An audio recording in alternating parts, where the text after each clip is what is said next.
Ini kisah seorang pria botak yang punya keahlian mematikan untuk bisa menghabisi siapapun dalam waktu yang singkat, sob. Kalau kalian lihat dari tampang dan kehidupannya, mungkin kalian gak akan pernah nyangka kalau dia adalah seorang mantan pasukan khusus paling mematikan yang pernah dimiliki oleh pemerintah. Film ini beneran keren banget, sob. Karena dengan latar belakang kota Boston yang penuh dengan segudang kehidupan gelap, kita akan lihat bagaimana dia membalas setiap kejahatan dengan cara-cara yang brutal, sadis, tapi penuh perhitungan. Oke sob, nggak usah nunggu lama-lama lagi, langsung aja kita mulai cerita film ini.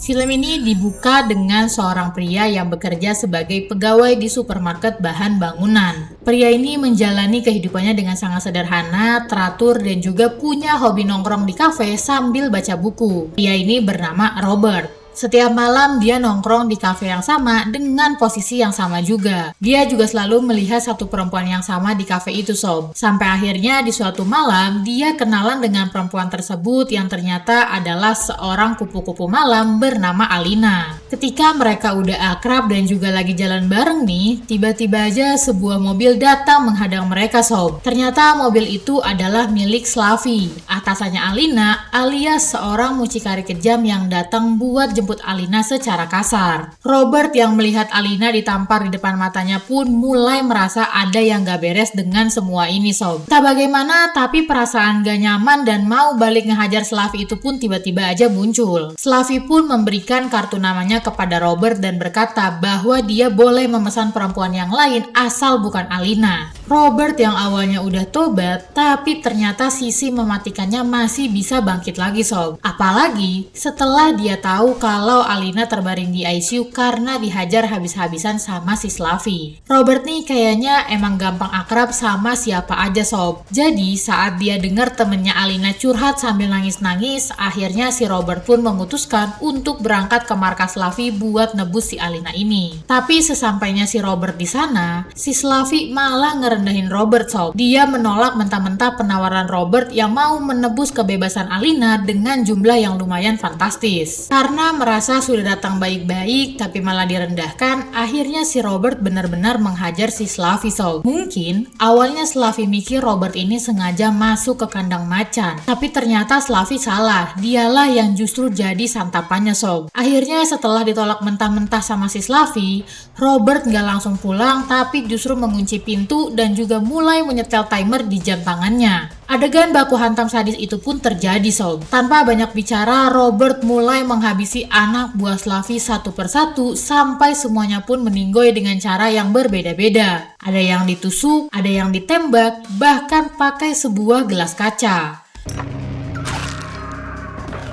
Tanpa perlawanan sedikit pun, seluruh anak buahnya Slavi tumbang dengan cara-cara yang luar biasa tadi, sob. Setelah selesai sama anak buahnya, Robert menghampiri Slavi yang sudah sekarat karena kena peluru salah sasaran dari anak buahnya sendiri. Robert sengaja menyisakan 30 detik untuk Slavi menikmati sakitnya dan bilang bahwa Slavi harusnya menerima penebusannya tadi. Adegan baku hantam sadis itu pun hanya terjadi dalam waktu yang super singkat, sob, yaitu cuma 19 detik aja. Dan semuanya langsung meninggoy di tempat. Bayangin, sob, 19 detik buat masak Indomie aja belum mateng, tapi Robert udah berhasil membantai seorang kaki tangan mafia beserta seluruh anak buahnya. Kasus kematian Slavi tentu mengguncang semua jaringan mafia karena jejak pelakunya yang rapi dan seolah terencana dengan sempurna. Saking profesionalnya si pelaku nih, pembunuhan Slavi ngebuat polisi dan juga jaringan mafia jadi pada bingung, sob. Bahkan nih, media aja sampai memberitakan kalau misalnya pembunuhan ini diduga dilakukan oleh sekelompok mafia. Tapi Robert gak begitu peduli, sob. Dia tetap menjalankan kehidupannya dengan tenang, bekerja di sebuah toko, bercanda sama teman-temannya, dan juga bantuin si Ralphie, teman kerjanya, untuk menurunkan berat badannya. Tapi Robert juga jelas tahu, sob, cepat atau lambat dia pasti bakal ditemuin. Setelah terjadinya pembantaian Slavi itu, akhirnya muncullah Teddy, pembunuh profesional milik jaringan mafia Rusia yang ditugaskan khusus untuk menyelidiki kasus kematian Slavi, sob. Tentu aja penyelidikan ini dilakukan bukan karena peduli sama si Slavinya, tapi karena ada banyak jaringan bisnis mereka mereka yang akan terganggu kalau pembunuh Slavi belum ditangkap sob. Teddy ini jelas bukan orang sembarangan. Ibaratnya nih, dia 11-12 sama Robert cuman versi gelapnya. Akhirnya Teddy meluncur ke TKP dan juga langsung ngeliat foto-foto pembunuhan itu. Dari rentetan foto dan bercak darah yang belum dibersihkan aja, Teddy bisa langsung tahu bagaimana urutan dan cara meninggalnya mereka satu persatu sob. Teddy ini emang kelas berat. Ibaratnya dia emang cocok banget jadi musuhnya si Robert. Teddy juga langsung tahu kalau pembunuhan ini nggak mungkin pembunuhan oleh orang biasa. Karena butuh skill khusus buat bisa menghabisi dengan cara sesadis ini. Teddy pun mulai bergerak dan nyari tahu siapa orang di Boston yang kira-kira punya kemampuan gila kayak gitu sob. Sementara itu, Robert malah hidup seakan gak pernah terjadi apa-apa. Dia justru sibuk membasmi kejahatan di kota itu sob. Salah satu aksinya adalah dia membasmi polisi korup yang suka malak jatah preman di UMKM di Boston. Saat Robert tahu soal hal itu, dia langsung menghajar para polisi itu dan memerintahkan mereka untuk ngembaliin uang yang mereka ambil sob. Saat para jaringan mafia mulai pada panas nih, Teddy juga mulai makin gila. Dia mulai mengancam dan mukulin orang-orang cuma buat nyari petunjuk. Salah satu korbannya adalah si Little Johnny, mandor proyek yang sok keras ini sob. Dia dihajar habis sama si Teddy karena dianggap terlalu bawel tapi gak bisa ngasih informasi apa yang Teddy mau. Gak hanya Little Johnny, Teddy juga ngebunuh temannya Alina yang sempat berbohong soal kedekatannya dengan Alina. Sedangkan kepala mafia mereka nih udah mulai makin ngegas dan nyuruh Teddy cepet beresin urusan ini. Insting Robert yang begitu tajam membuat dia bisa merasakan jejak langkah yang mendekat ke arah pintu rumahnya sob. Dengan tetap tenang, dia berjalan ke arah pintu, menyetel timer di jam tangannya, dan membuka pintu tepat saat Teddy baru sampai di depan. Setelah pencarian sekitar 2 minggu, akhirnya Teddy berhasil menemukan Robert dan datang untuk menginterogasi Robert soal kejadian Slavi sob. Robert tetap tenang, seolah udah tahu kalau percakapan itu cuman sekedar formalitas biasa. Tapi yang lucunya nih sob, si Teddy malah sempat percaya kalau misalnya si Robert mungkin emang gak terlibat. Tapi ya namanya juga udah kecium sekali, baunya juga tentu akan semakin menyengat sob. Setelah Teddy mendatangi rumah Robert, akhirnya Robert langsung menyiapkan strategi baru biar Teddy gak bisa semudah itu buat nemuin dia sob. Teddy juga gak tinggal diam, dia melakukan penyelidikan lebih jauh hingga akhirnya dia yakin kalau Robert adalah pelakunya. Perburuan ini beneran makin seru sob. Teddy langsung mengerahkan anak buahnya untuk menangkap si Robert hidup-hidup. Dia mau tahu Robert ini bekerja untuk siapa. Bahkan si Teddy sampai menyuruh anak buahnya untuk menyamar sob. Tapi penyamaran itu pun seketika gagal karena tajamnya insting Robert yang dengan mudah dapat mengetahui bahwa penyamaran itu adalah salah satu rencananya Teddy sob.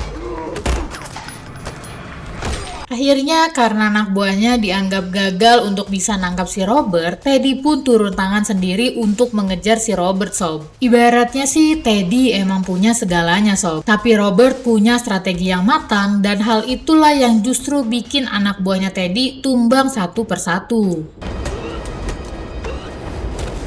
Saat segala upaya penangkapan gagal, Teddy pun akhirnya mencoba masuk ke rumah Robert sob.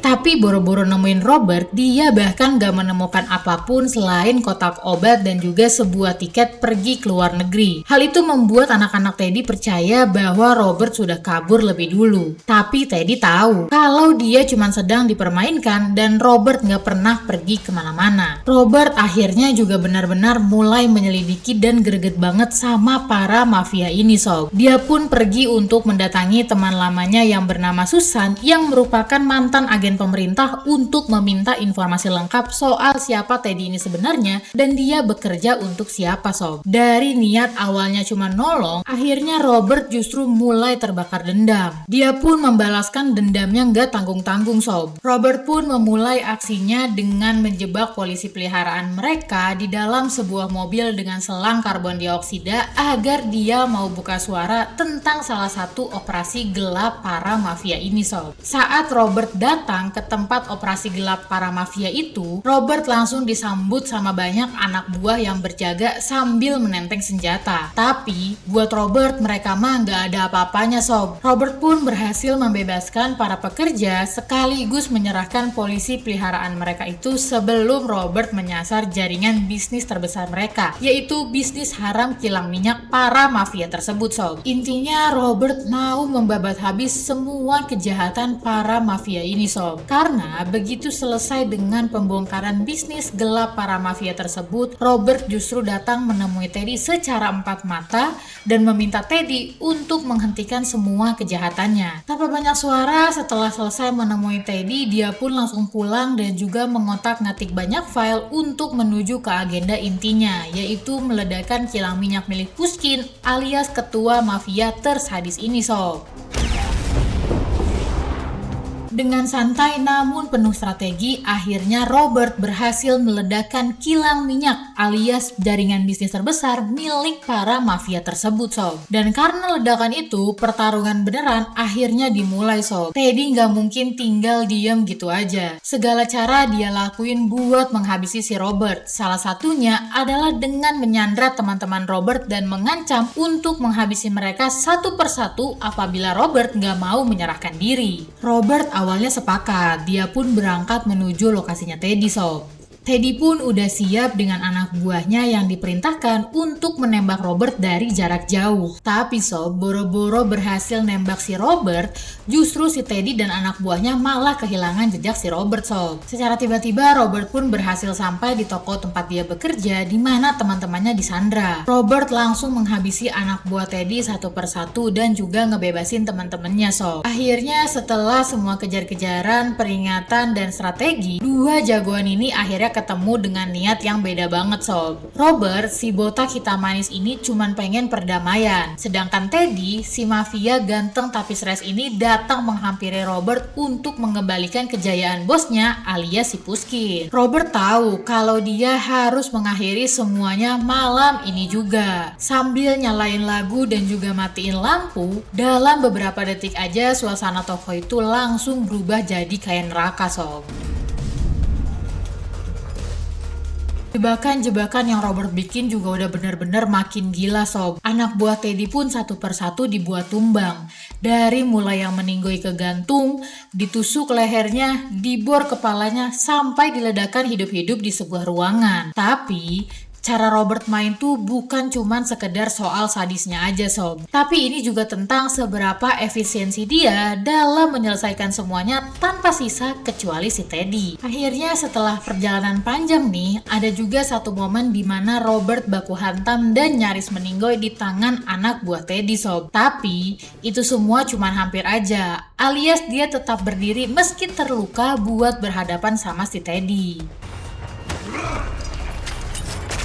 Duel antara Robert versus Teddy ini disaksikan sama Ralphie yang gak sengaja kejebak di dalam toko itu juga sob. Suasananya bener-bener tegang dan sadis banget sob. Karena nih dari banyaknya anak buahnya Teddy, akhirnya kali ini tinggal nyisa Teddy seorang diri. Robert pun akhirnya munculin diri dengan dramatis sambil menenteng senjata. Robert langsung menembakkan paku ke tubuh Teddy sob. Paku pertama di tangan kiri Teddy, paku kedua ke tangan kanan, lalu dua lagi ke kakinya. Teddy bener-bener dibikin gak bisa bergerak sob.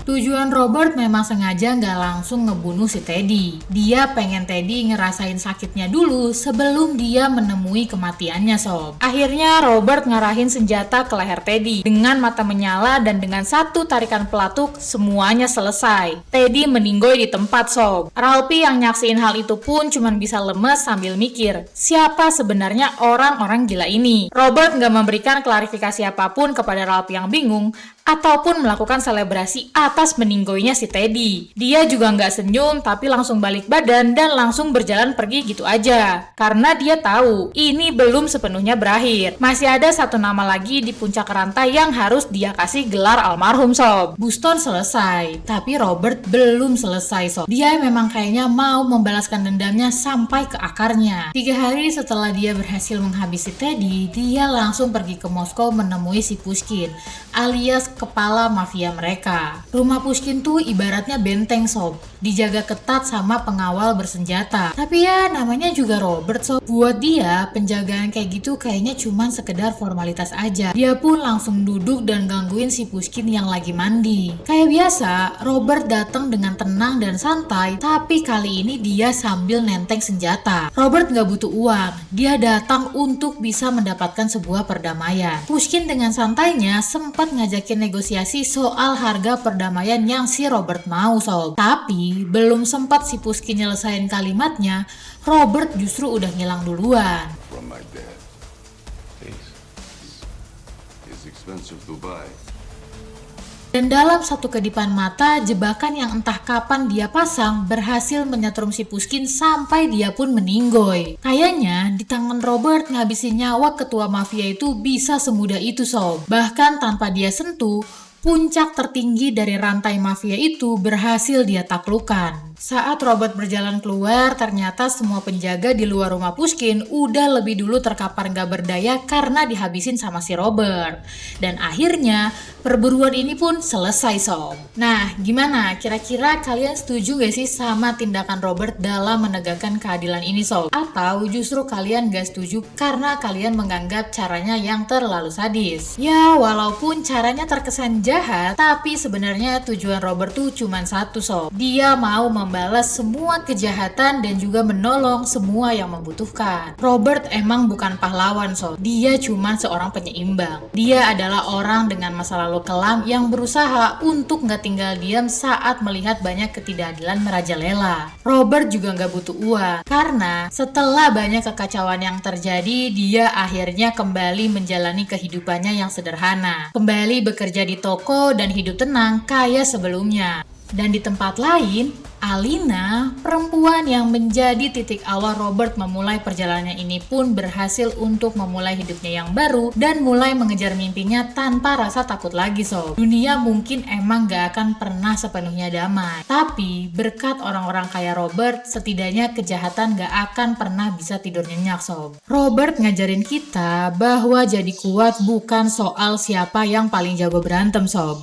tapi justru tentang siapa yang paling berani berdiri untuk membela hal-hal yang benar. Seperti apa yang dikatakan oleh Nelson Mandela, bahwa kekuatan itu muncul bukan saat kita menang, tapi justru saat kita tetap berani berdiri untuk melakukan hal yang benar. Robert pun kembali menjalani hidupnya dengan normal ketika dunia sudah kembali damai sob.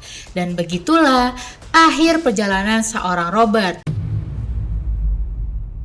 Gimana sob? Apakah kalian tetap sepakat sama caranya Robert dalam menegakkan keadilan atau kalian justru merasa bahwa caranya Robert ini terlalu sadis? Kalau kalian suka sama cerita luar biasa si botak ini, coba tulisin di kolom komentar aksi Robert mana yang paling kalian suka. Dan ingat untuk tetaplah menjadi orang yang baik sob. Karena seperti apa yang pernah dituliskan oleh Khalil Gibran, bahwa kekuatan yang sebenarnya bukan terletak pada siapa yang bisa mengalahkan lawannya, tapi justru kekuatan itu terletak pada mereka yang mampu untuk menjaga kedamaian di tengah kekacauan dunia sob. Nah, kalau kalian suka sama konten-konten film kayak gini, jangan lupa untuk like, subscribe, dan nyalain loncengnya karena di channel ini kita akan banyak membahas cerita-cerita seru dari film-film yang lainnya.